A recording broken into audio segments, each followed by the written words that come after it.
Hello दोस्तों, नमस्कार। तो कैसे हो? तो चलिए जानते हैं देश दुनिया की ताजा खबरों को। तो आज दिन रविवार 9 अप्रैल 2023। तो झारखंड के पड़ोसी राज्य छत्तीसगढ़ से एक बहुत बड़ी खबर आ रही है कि छत्तीसगढ़ के बेमेतरा जिले में आज दो समुदायों के बीच, दो सदस्यों के बीच में हुई झड़प में एक व्यक्ति की मौत हो गई और 3 पुलिसकर्मी घायल हो गए हैं। तो सीनियर अधिकारियों ने यह जानकारी दी है और अधिकारियों ने बताया कि साजा थाना क्षेत्र के बिरनपुर गांव में सुबह बच्चों के बीच कथित तौर पर झगड़ा हुआ, जिसके बाद हिंसा हुई।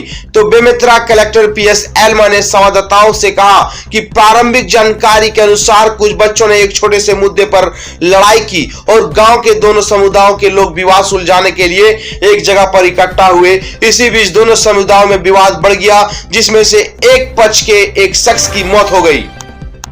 तो चलिए बढ़ते हैं दूसरी खबर की ओर। तो गंदे कपड़े पहनकर बाहर निकलने वाली लड़कियों के सुपर नकल लगने का संबंधी भारतीय जनता पार्टी के महासचिव कैलाश विजयवर्गीय के बयान के विरोध में कांग्रेस ने मध्य प्रदेश में प्रदर्शन किया। तो इंदौर शहर में कांग्रेस के महिला प्रकोष्ठ ने रजवाड़ा इलाके में प्रदर्शन किया और विजयवर्गीय के पुतले को आग लगाने की कोशिश करते हुए कहा कि उनमें महिलाओं के प्रति कोई सम्मान नहीं है।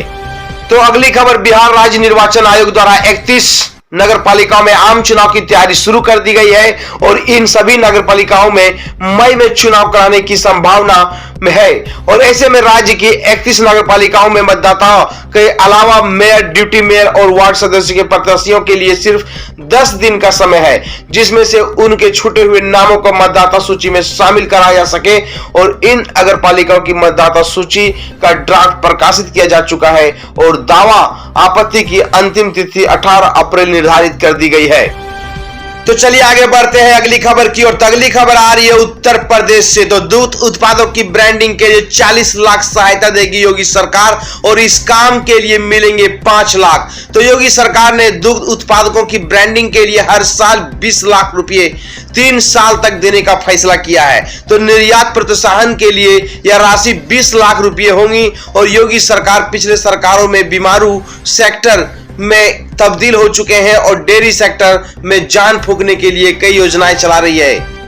तो चलिए दोस्तों आगे बढ़िए और देखिए और बड़ी खबर बिहार से आ रही है। तो बिहार के मुख्यमंत्री नीतीश कुमार ने कहा है कि सासाराम और बिहार शरीफ में पिछले दिनों हुई घटना में जो नुकसान पहुंचाया गया है उसके लिए भी कुछ किया जाएगा और उन सब चीजों को भी देखा जा रहा है जो लोगों के हित में है। तो जो कुछ करना है वो सब किया जाएगा।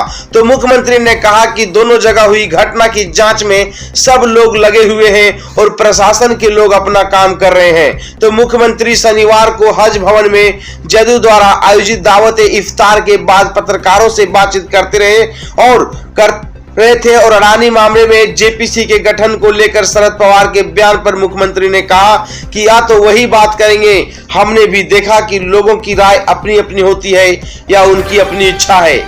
तो चलिए और बड़ी खबर आ रही है। रांची के नामकुम स्थित शिव मंदिर में असामाजिक तत्वों द्वारा तोड़फोड़ कर धार्मिक सौहार्द बिगाड़ने का प्रयास किया गया। तो घटना राजा उल्लातू में उनीडी के प्रसिद्ध शिवलोक धाम मरासिली पहाड़ स्थित शिव मंदिर की है। मामले में शिवलोक धाम मरासिली पहाड़ ट्रस्ट के सदस्यों ने प्राथमिकी दर्ज कराई है। हाँ, तो चलिए एक और बड़ी खबर आ रही है कि खर खाए जोल्हार मार खाए गधा वाली। तो रांची के सुखदेव नगर थाना क्षेत्र में ताबड़तोड़ फायरिंग की खबर सामने आ रही है।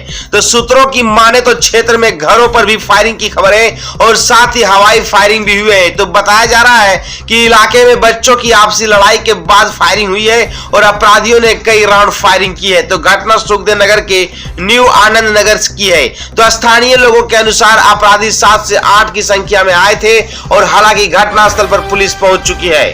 देखिए एक और बड़ी खबर देखने को मिल रही है कि झारखंड में 3 घंटों के अंदर 3 घटनाओं को अंजाम दिया गया। तो शुक्रवार रात को बोकारो, रामगढ़ और लोहरदगा के कुछ क्षेत्रों में उग्रवादियों का उत्पात देखने को मिला है, जहां 10 से अधिक वाहन फूंक दिया गया है और कुछ लोगों के साथ मारपीट भी की गई है। तो इसके अलावा बमबाजी और आगजनी की घटना को भी अंजाम दिया गया है। राष्ट्रीय कार्यकारिणी की बैठक में अखिल भारतीय मारवाड़ी महिला सम्मेलन की पदाधिकारियों ने गिनाई उपलब्धियां। तो राष्ट्रीय सचिव रूपा अग्रवाल ने अब तक किए गए उल्लेखनीय कार्यों को संक्षिप्त जानकारी देते हुए बताया कि पिछले रक्षाबंधन के अवसर पर सम्मेलन की शाखाओं के द्वारा कुल 2,57,000 राखियां सरहद पर तैनात सैनिक भाइयों के लिए भेजी गई। आसपास के कंटेनमेंट में सुबह जाकर जवानों को राखियां बांधी गई है।